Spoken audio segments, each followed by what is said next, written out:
उपलब्ध आहे।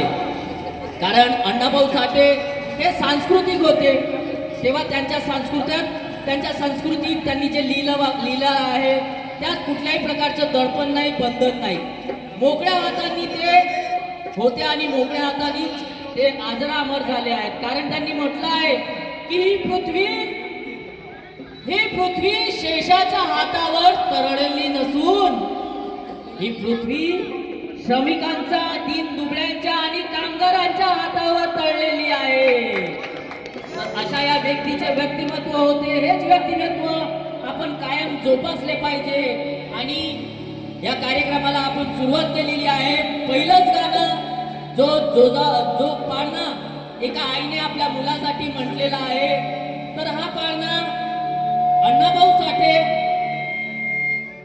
यांची आई त्यांनी आपल्या मुलासाठी म्हटलेला आहे आणि त्याला लिहिलेला आहे।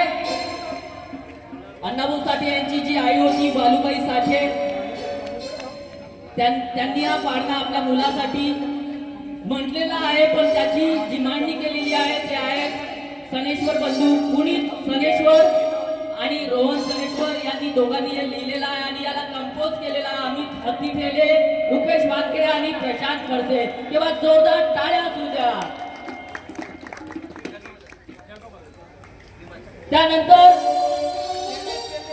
अण्णाभाऊ साठे यांनी बाबासाहेब आंबेडकर, डॉक्टर भीमराव बाबासाहेब आंबेडकर यांना आपले गुरु मानले होते। तर शिष्याच्या कार्यक्रमात